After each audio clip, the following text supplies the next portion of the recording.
So we're going to kick off with a live recording of the intro to Localhost Improvement. So let's do it. Ready, everybody? Are we ready for Localhost Improvement? Let's hear it. Come on.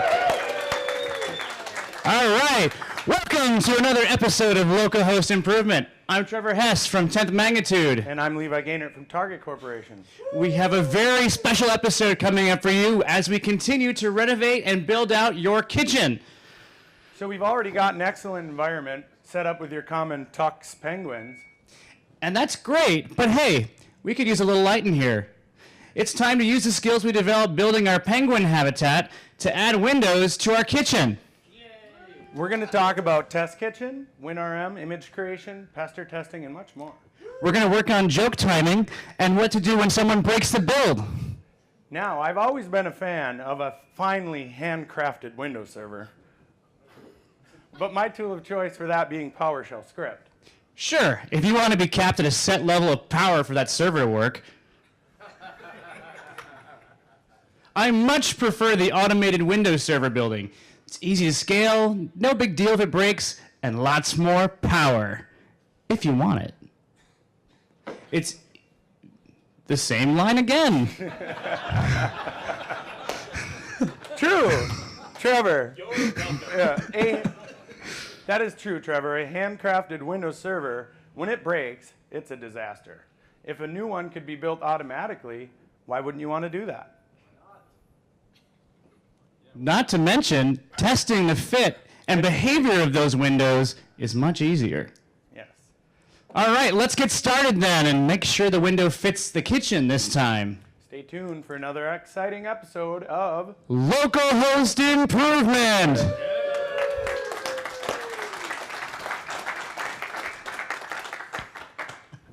All right, so this is adding windows to your kitchen. Welcome, everyone.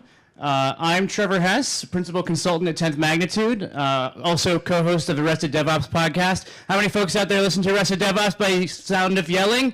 Yelling! Awesome. Matt, you don't count. That's always true.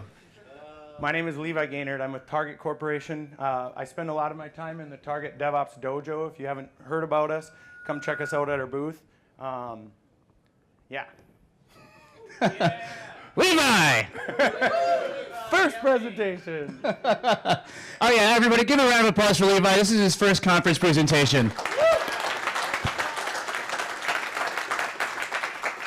Thank you. Now proceed to stare at him for the rest of the session. Make it weird, Austin. All right. I work for Target Corporation. Many of you probably know, but we're a very, very large retailer. We have an omni-channel presence. We're Fortune 50. Lots of stores, a lot of DCs, a lot of team members. We operate Target.com. More interesting part is that we've transitioned to a DevOps model using Agile principles. And when we do that, we have a DevOps Dojo, and it's a place of learning where we bring teams in to learn about Agile as well as DevOps and infra code. And that's how we get teams jump-started to doing that. And that's actually how I went into role as we added Windows to our kitchen at Target Corp. We also have an increasing presence in the open source community, and we're trying to give back. This is one example of that, but we also have open source contributions on things like Chef Spec, chef cookbooks in the supermarket, et cetera. And it's growing rapidly because of our adoption of open source software. And again, I'm from 10th Magnitude, so we're a cloud services company that is Azure first, cloud first. We've never owned a server, which is kind of awesome. We're also we're Microsoft partners. We're on the Azure Global Council. We also are chef partners. We're one of the first, which was awesome to be a part of. We're physically located in Chicago, but we've got locations in Dallas and New York City and are continuing to grow and expand. So enough about who we are and where we came from. Let's talk about why you're actually here. So what are we going to talk about, Levi? We're going to talk about why you would want to do this, bring Windows into your kitchen. A little bit about the journey that you might go through as we all have as we've onboarded Windows onto the Chef platform and tooling. Some of the required materials that you'll probably need to get the job done. Some tips, tricks, best practices, and a little bit about CI using some of the Chef tooling on Windows. And from there, we'll get into the ongoing improvement, which again, there's probably a few things merged today that have fixed a few issues on Windows and Chef, but we'll get into that later. Absolutely. So why even bother bringing Windows into your kitchen or your Chef environment? I mean, first of all, it gets to the point where you've got a consistent, tested, well-known set of Windows servers. A team using Chef can make system changes in code and capture them for reuse, as opposed to, as everyone's probably experienced if you've actually worked with Windows, the logging into a system, clicking on a thing, and never remembering what you did. The other part that we really liked is it allowed us to leverage our existing Windows skill set, because Chef allows us to use PowerShell script out of the box, DSC resources, et cetera. And that allowed us to onboard using Chef much quicker than maybe some tools that didn't support that. You also get to pick and choose the tools that are suited for your team.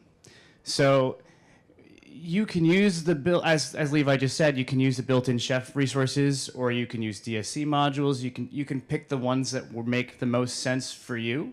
So we have teams that are highly PowerShell, and their preference is to leverage PowerShell for a lot of their activities. There are teams, and I think I'll touch on this, they have more of a Linux background, and Ruby is their comfort zone, and they come in and they can already contribute on Windows because they understand the Chef DSL and Ruby and things like that. Exactly, and that brings us to our last point. It's easy to learn for the whole team. So you got people who, if you understand one side or the other, you can kind of meet in the middle and be progressive and make positive change. Yeah, we had an engineer that had done no Windows, and within 3 days he had a pull request merged in a Chef spec on a Windows resource. That wouldn't normally happen in the old world where you're operating with two different config management tools. Absolutely. Oop. Going a little too quickly. Now you want to talk a little bit about your journey, Levi? Yeah, so this is some of our journey, but also some of the journey you may encounter. One of the things that's interesting is there's a lot of issues, or there's a perception that there's a lot of issues. And as we know that all software has issues, we all have issues open with Microsoft, so there wouldn't be any surprise that Chef would have issues open leveraging Microsoft. But the frustration is with some of the apparent complexity. A lot of times that dwindles as you onboard your skills with Chef DSL and Ruby language. One of the things we got a lot was, why do I need to learn Ruby to manage a Windows server? I already know PowerShell. Or I already know how to click the GUI. Yeah. The other aspect that was frustrating is there's so many ways to do things. Up on the screen here, you probably can't see it, but we're doing adding Windows features using DSC resource, DSC script, Windows feature, and there's at least 3 or 4 other ways using PowerShell script, batch, et cetera, et cetera. So there's just a lot of ways to do things, and that comes down to you as your team need to agree on the approach that you want to use to configure your Windows systems and make sure that you're comfortable with the level of testing that you can accomplish with that. Idempotence was new. I didn't know the word until probably 3 years ago. And so that concept was a new one, and implementing those, understanding why you might want that in a config management tool was a new thing. Why repeatability is important. Mm-hmm. Some things that might help is define some standards. So as a team, you may prefer to use Chef resources to get idempotence as well as better unit testing, integration testing. The important thing is to come to an agreement as a team to decide what those things are. Obviously you don't have to fight for it. I see some people I've worked with in the past snickering at me right now. There can be holy wars around code, that is for sure. But it's great when you use a source control tool that allows for logical feedback, like in a pull request in GitHub, like, hey, I think you should not hard code that, and maybe use an attribute. Things like that are very, very powerful when used in a pull request instead of commenting in person and hurting someone's feelings. Yeah, and with that, there's also plenty of resources available to answer those questions, or even if the question doesn't have an answer yet, to start breaking down the question and finding the answer. So, you've got the Chef docs, you've got Chef discourse, the community in general. You can reach out to your Chef engineers. I know, Levi, you worked pretty closely with Steve Morawski, right? Yeah, so when we first started doing Windows, again, we were frustrated because of the multiple ways to do things, and we just wanted some guidance. And once we got in touch with the community and Steve Morawski, everything went faster, and we were able to get, understand like why we would want to use PowerShell for Windows Dev versus Git Bash for Windows Dev, and why we might want to do those things. Chef Discourse is a mailing list. That's how we get our late breaking news, like when Test Kitchen comes out 2 weeks before our presentation, and it solves one of the major challenges we've been facing. You can also leverage consultants like Trevor. Well, or 10th magnitude. Doesn't have to be me. Fair enough. The other team that we leverage quite a bit, I see Mark Gray in the room, but the PowerShell and the DSC team at Microsoft, they're very interested in making sure that they have a cross-platform presence to allow their platform to be configuration managed using tools like Chef, as well as support testing on their platform, again, with tools like Chef and Chef Spec and InSpec and Pester, et cetera. So, some required materials, a little bit of prerequisites. You should probably figure out what kind of editor you want to work in. I don't care which one you use. Right now, I'm using Visual Studio Code. Levi, what are you rocking? I use Atom and VS Code depending on what I'm working on. Nice. Also, you should have everything with source control. How many people are here using source control? Aww. That should be 100%. How many people are using something that isn't Git? I'm sorry. Yeah.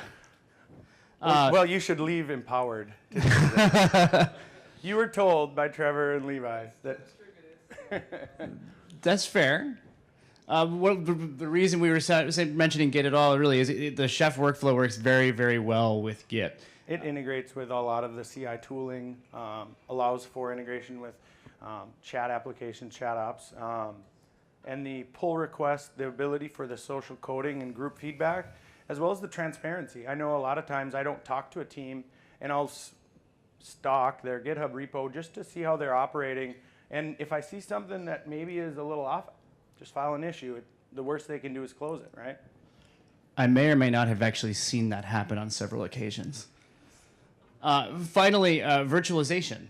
You may be using an on-premise data center, but it doesn't mean when you're doing your testing that you shouldn't be leveraging virtualization to understand what's going on. You've got tools like Vagrant, you've got tools like you've got cloud providers like Azure and AWS. All these things that you can leverage to do rapid testing without having to provision or buy new servers. You can just provision them in the virtualization system. So, let's get to some best practices and tips, and we'll pretend that the projector was where I thought it was yesterday and that you could still read this. Yeah, so we'll do an interpretive dance to describe what's on the screen. So, one of the things... C:// So, one of the things is, you're going to be doing dev and you're going to be iterating fast and you're going to be doing code and edit. Kind of get comfortable. Make your shell what you want. Make sure you get, maybe you want exit status, exit code, the day and time. Maybe you want your proxy details. Maybe you want to know if you're, which directory, which GitHub repo you're in. Just make it so that you're operating efficiently. You may not know that day one, but you'll find over time that there are things that you commonly need. And if the system is just displaying that for you automatically, one of the reasons we do exit status is if you're doing guarding with PowerShell script, depending on how you write your query, sometimes you'll get a false when you thought it should be a true. And then maybe, if you didn't know that right away, then you might write your guard incorrectly. The time, right? How long did that command run? Things like Test Kitchen will show you, but not every command does. And then GitHub integration. Posh-git, PowerShell. It's an amazing tool. Yeah, use it, you'll love it. This is telling me what branch I'm in, if I'm committed, how many add changes, removes I have. I don't have to ask that with a git status, it's just displaying that. And so this gives me a shell that's similar to what my counterparts have on Git Bash. We're using the Git completion plugins, et cetera. Yeah, you've got a PowerShell profile, make sure you leverage it. Yep.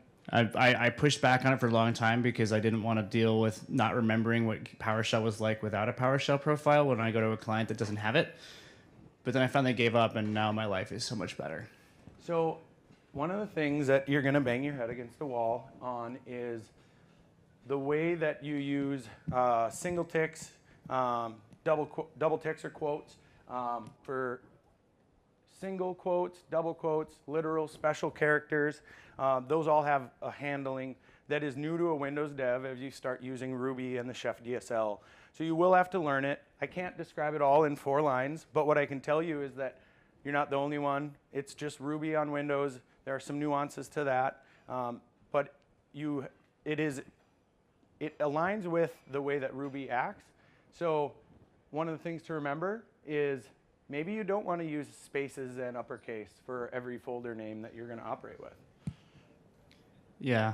Well, along those same lines, you should try to downcase whenever possible, unless Windows requires you not to when you're working with it. Remember, Windows is case aware, where Ruby and Chef are case sensitive. And then PowerShell. Before we were using PowerShell for Chef DK and development, there were some challenges with like Knife Bootstrap using Kerberos authentication and things like that. And we later found with Steve Moraski's guidance that PowerShell is the approved shell for Windows deving with the Chef DK toolset. Once we kind of embraced that, again, our deving was much better, our tooling was complete, and we had additional features that maybe we didn't have on like our Linux system around Kerberos authentication. All right, so the other thing, there are some things that can help you. Using the file join capability in Ruby is a way for you to concatenate variables. In this scenario, we're concatenating the environment variable with a string value, and then combining that variable with another string value. And then I don't have to deal with C:/.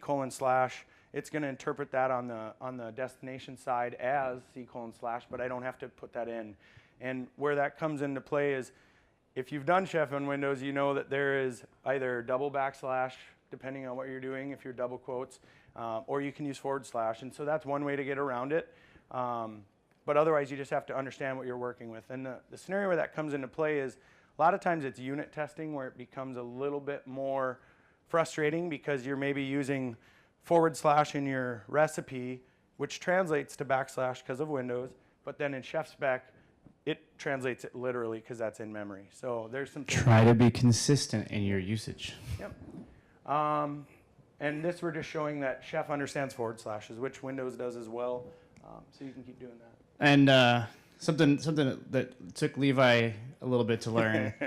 I'm just kidding. It took me a long while to learn too. Is test-driven development is the best route to a well-factored cookbook.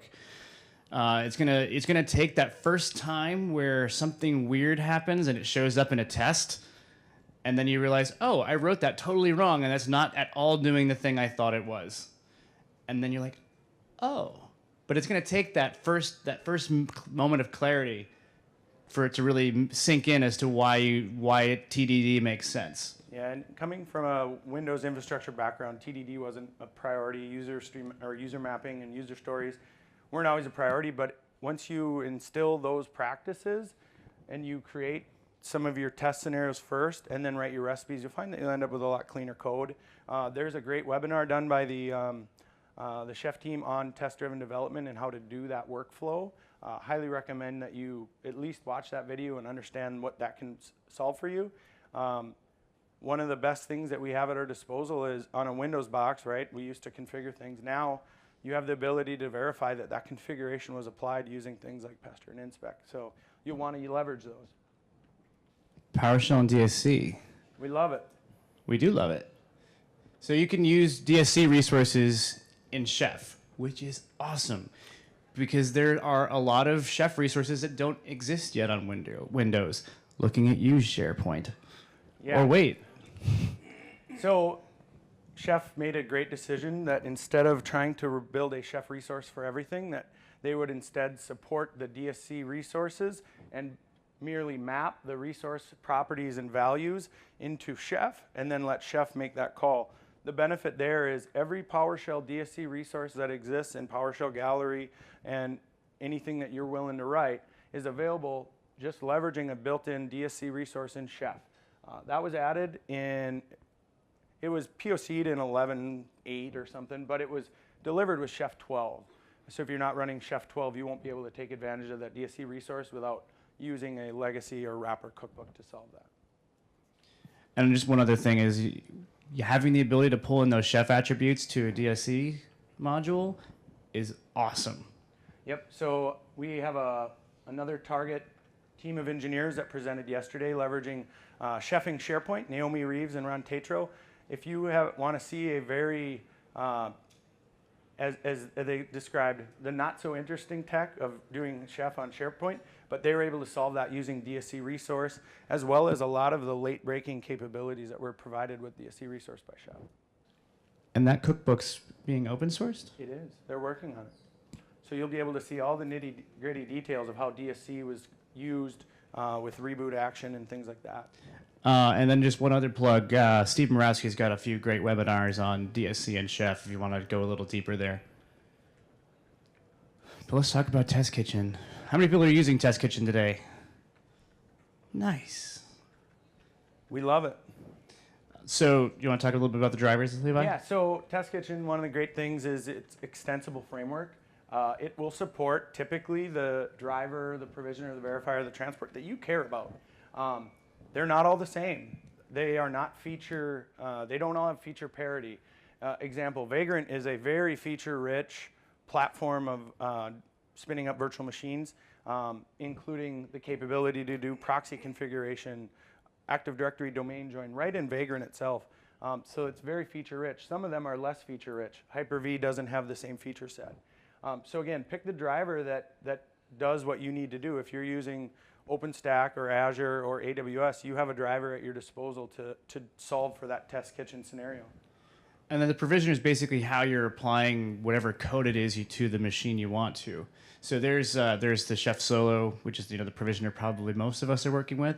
But there's also a driver for DSC. So you, outside of Chef entirely, you can apply DSC code to a node and see how that applies. The way that I describe the Kitchen DSC plugin is that I can get a DSC configuration applied instantly without installing that Chef client, and then I can show a team like, look how fast that was. And then again, it's kind of that gateway, like, oh well, what else can Chef give me? Well, I have all this reusable code already maybe in your company for Chef code, and then they maybe are trying Chef Solo after that. And it kind of goes from there. We got the verifiers, which basically just lets you choose which testing framework you want to work with. Probably most common now you're going to see Pester and Inspect, but you may run into Server Spec still and a couple others. The transport is basically how you're communicating with your VM. So again, you're looking at WinRM or SSH. WinRM is probably going to be what you're using on Windows unless you've got your image set up to use SSH. Again, all those things aren't created equal, so you got to pick the one that's best for you and what's right for your team. And some other things with Test Kitchen. There's a few little nitpicky, tricky things you should know about. Your platform names for Windows machines, they need to start with Win. If they don't start with Win, you will lose. They will not work.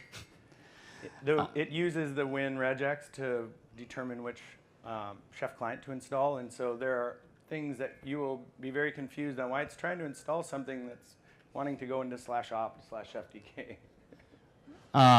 You also want to remember when you set up whatever image you're running against for Test Kitchen that you set up WinRM properly.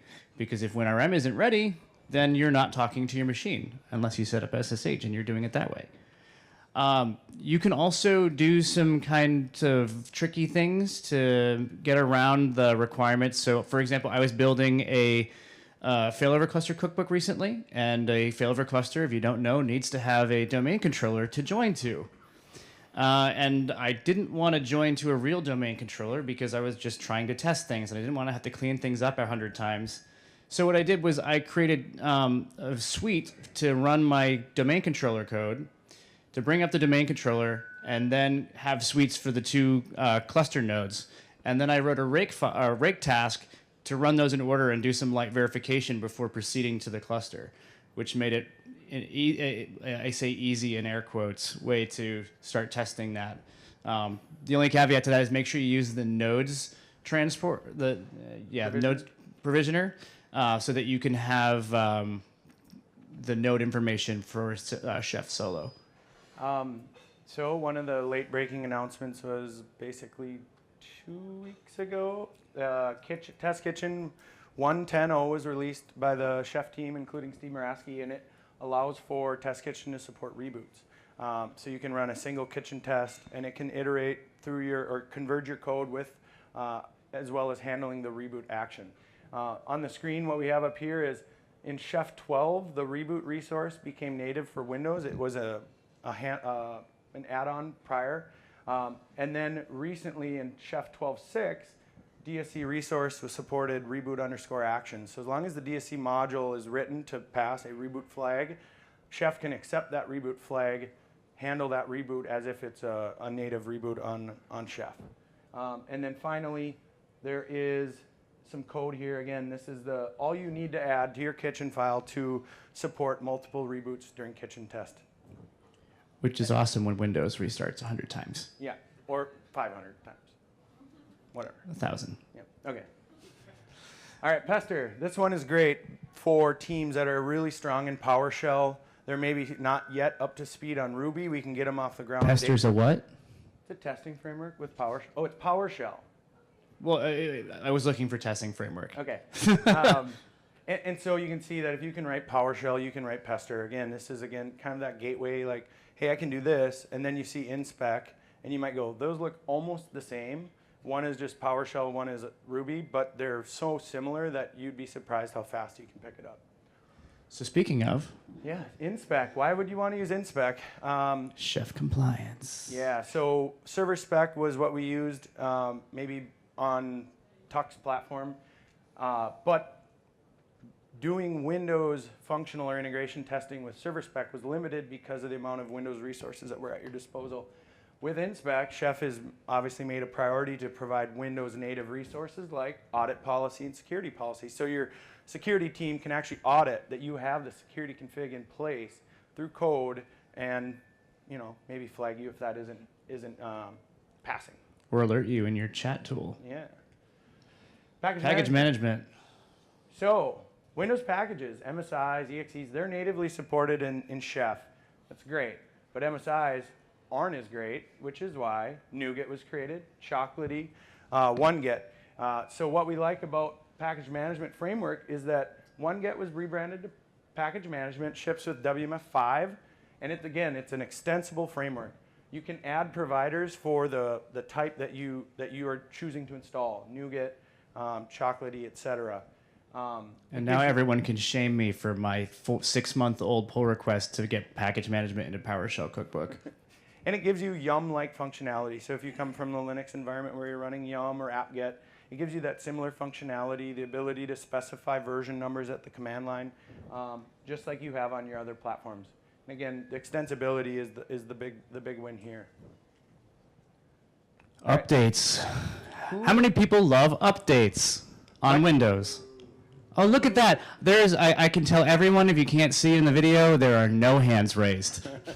So, managing updates through Chef, why would you want to do that? Well, the goal is to remove the dependency on a central framework like SCCM with WSUS. Allow your app, product, or service teams the ability to control their configuration for updates within their own code and test that it's doing what they want, instead of the man behind the curtains that's going to patch you on Patch Tuesday that you weren't prepared for. It allows you to do that when you're ready, not when someone else is ready, which gives you much more control. And there's a cookbook that'll do this. So Criteo Cookbooks, WSUS Client is a cookbook that will configure the Windows update, day, time, reboot action for Windows updates. All you do is you point it at either Windows Update or a WSUS server to know where to get those updates.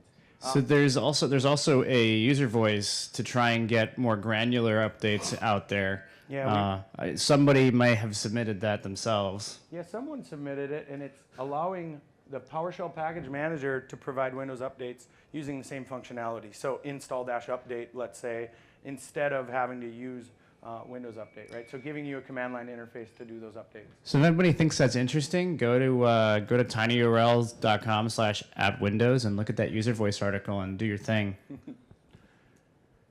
All right, CI/CD, continuous integration, continuous delivery. So again, the important thing you got to start with is you got to have source control. And most people, I think we actually may have had everybody raise their hand for source control. I won't ask and shame the people who may not have source control. You don't have to use Git, but use Git.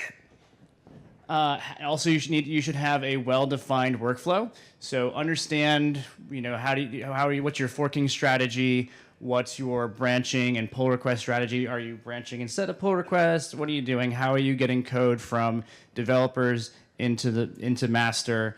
What does that path look like? Also, please write useful comments. I know how tempting it is. I've done it. I've scolded myself for it.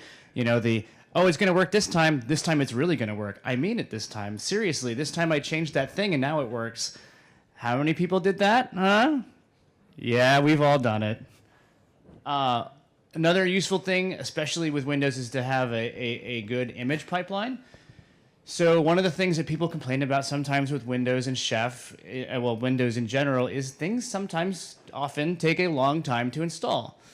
And so one thing that you can do is if you can identify the baseline configuration of your system before it becomes a specific system and put that into your image pipeline, or like with a tool like Packer or something, then you can create a baseline image that you can start from. And instead of having to do the entire configuration, you can just apply the last mile of config. And if you think about it, some people used to handcraft Windows servers. If you aren't doing an image pipeline, you're basically doing the same thing for your images, where they're kind of handcrafted, right? And so you want to use things like Packer, where it lets you define configuration of your Windows image in code and repeatedly build that so that you are able to, again, perform testing on that image, that it has all the components and attributes that you care about. And finally, you should have an orchestration tool, which is usually what we call a continuous integration tool. And I don't care if you use Jenkins. I don't care if you use TeamCity. I don't care if you use Workflow, Go, whatever. It doesn't matter to me. Even if you choose not to use Workflow, you should use the patterns from Workflow. So this is, in case anybody forgot, this is the slide from the patterns that's defined from Workflow. It's important to remember for the workflow. You don't have to do all these things at first, but having these steps and stages really makes sense and helps you get a reliable build process. So the thing to remember here is these are platform agnostic. These are, hey, you are probably going to want to do this amount of testing on your code before you ship it to production to ensure that you have reliable code, that you have secure code, et cetera. Again, this is tool agnostic. It's not Chef Delivery. It's not Jenkins. It's whatever you choose that allows you to integrate the CI tool with your source control and allows you to run these against a test environment to validate that they pass. I mean, just as a quick story, so as a consultant, I'm often designing CI workflows. And I found, after ChefConf last year, I found that, my second or third client after ChefConf, it dawned on me, every time I wrote a CI workflow, I was rewriting the delivery workflow, or the workflow now. And so that was when I finally said, you know what, forget this. I'm just going to show this slide and try and get everybody used to delivery. And if they don't want it, we're going to build this in Jenkins, but we're going to use this. And the thing to remember here is you can do this with TFS. You can do this with Microsoft tools.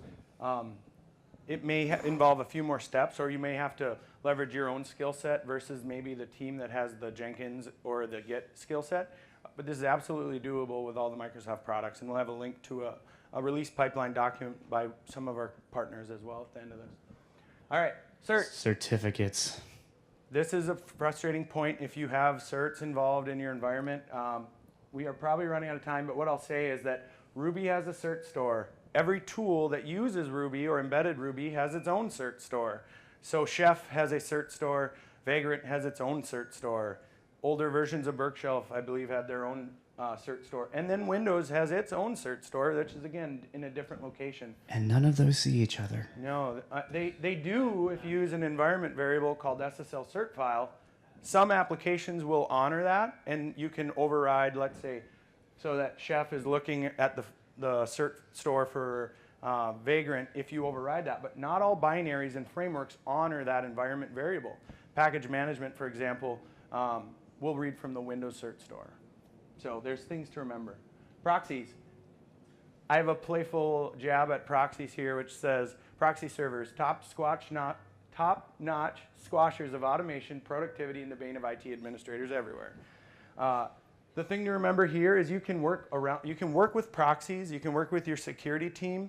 Obviously, if you have a line of communication with them, it's going to be a much more enjoyable experience. Environment variables can help. So most modern systems will allow you to override proxy using an environment variable called HTTP_proxy. You'll want to know how to leverage that. This is a function that we have as a way to leverage the proxy that we desire for the development that we're performing. Yeah. It's also time to codify your security. Yeah. So, codifying your security. This, along with WSUS or updates, we want the application or product teams the ability to control their own security. We don't want a central group policy that manages all security on all systems. We might want a baseline code that says, here's our default config, but again, the product team needs to be able to tailor it to their needs. NANO doesn't have group policy. Yeah, so you don't have a choice going forward, but even on legacy, you'd want to use this if you want to get more granular, least user access, remove some of your dependency on domain joins. If you want to test your code without a domain join, but have security that's like group policy, this is one of the ways you could do that. I think we actually have a special guest in the room, the writer of the DSC module for Just Enough Admin. No, for C security options. So Chris Walker wrote C security options. It allows you to configure local security policy as well as the audit config. And then Dave Wyatt wrote policy file editor, which allows you to do admin templates. So with those two PowerShell modules, DSC and Chef, you can replace group policy and do it all through code. And then you have that transparency. You have the ability to override it and configure it on a per application basis. And you can keep working with the new goodness with Chef too. You know, I think we all know you can start working with containers like DCOS, Docker, etc. But containers are also coming to Windows, and you'll be able to work with those also. Yeah, so there's already a DSC module for managing Windows containers. It's actually been out for a while. We can be ready for the next world of Windows. You know, like I said, NANO's coming. It's all 64-bit. None of the 32-bit things are there. No GUI, all remote management, and no group policy. Get ready. Hold on. All right. So again, when we first started this, we had a problem with Chef 0 and the WinRM security context not allowing for Windows updates through WinRM. You may have seen this KB that says access denied. That was a bane. We used a different provisioner called Chef 0 scheduled task. Thankfully, Matt Rock has delivered the WinRM elevated gem that creates and runs the Chef client using scheduled task with elevated permissions. This is a big win because now we can use the same provisioner on Linux and Windows. We already talked a little bit about the reboot handling, but the other big win we've got recently is you can now do multiple converges in Kitchen, which is fantastic when something needs to reboot or there's something that like automatically errors because it needs to error once to be happy. And you do have two requirements. 1.10.0 of Test Kitchen as well as Chef Client 12.11 plus. So getting towards the end here, just some folks to follow and watch if you're interested in the Chef and Windows space. Steve Morawski, Matt Rock, Michael Green, Stuart Preston. As we mentioned before, there's the release pipeline model that Steve and Michael put together. That's at ak.ms/the release pipeline model. I was a technical contributor. Don't forget it. Ooh. I give him a jab because we wanted him to contribute as well, but he was too busy. I'm sorry. So again, if you want to get in touch with us, I'm Trevor at 10thmagnitude.com. You can check our stuff out for 10th Magnitude at 10thmagnitude.com. If you want to listen to the podcast, it's arresteddevops.com. You know, this thing we say 100,000 times during any episode. I'm at Trevor G. Hess on Twitter. I don't tweet a lot, but if you tweet to me, I'll tweet back. Again, my name is Levi Geinert. I'm at Target. If you want to hear more about Target's tech blog and the story as we transition to DevOps, go to target.github.io. There's also a website that we have some coding challenges at codewithtarget.com. And if you want to hear about the Target Dojo, how it works, how we are doing Agile and DevOps transformation, we've been getting a lot of publicity about it, Wall Street Journal. So stop by the booth and talk to us. We have a lot of people here that would love to tell you more about that. Absolutely. Thank you. With that, thanks everybody. Questions? How much time do we have for questions? No time? All right, come up to the microphone and ask questions. Or if you have any. Or heckle Trevor. Preferably heckle Trevor. Less questions. So the question was, is our slide deck available? It will be made available. How will we know that after we leave this room? How will we know if the slide deck is available when we leave this room? We will tweet it. Sure. I'll break my own rule of never tweeting, and I will tweet it solely for you and everyone else in this room. Yeah, and if there's anything specific about the slide deck that you have more questions about, honestly, the chef community, chef discourse is a great place where you want to know why, how to use DSC resource. So there'll be webinars or things like that, but you also have access to just ask the question to other engineers and get a response. Any other questions? I'm walking down the aisle. Here we go. Oh, sorry, I'll come to you in a second, but he's right here. Yeah, I just had a quick question on the package delivery, like MSI and such. The way that you kind of glossed over quickly, and I would like to know if a little bit more expounding on how you would touch those. Yeah, or so manage those. the idea being is that you have maybe a .NET code, and you are going to output that artifact, that binary, that MVC project, into a package management framework of your choice because it's extensible. NuGet is a very popular one. You would output that code into a repository, and then on your destination system, you would leverage either DSC or Chef to call the installation of that package with the appropriate version number as well as that target source. I do have some examples of how that's being leveraged. Come talk to Levi after the session. Yeah. So we set up those repos, again, with code, and then we let the application team to define the repo that they care about, so my application repo, and then the name of that package and the version. And then again, they can just do that in their Chef code, and it will install based on that Chef attribute. All right, here's our last question. You mentioned that the host name had significance in installing. I was kind of curious what was going on there. Was that for installing the Chef client or? So it's not host name. It's a platform name in your kitchen YAML. So, yeah. Yep. So that's just, again, when you run kitchen converge, it's going to interpret or regex that value to determine which platform it's going to install in that node. It may be doing other things, but what we found is if we didn't have that, sometimes it would try to install like the Linux RPM. By sometimes he means always because it's software. Yeah. It depends on the version. Yeah, even if you define a Windows image, it's going to try and run Linux things. All right. So thank you again, everybody, for coming out, and I hope you enjoyed the session. Thank you. This was Localhost Development Improvement.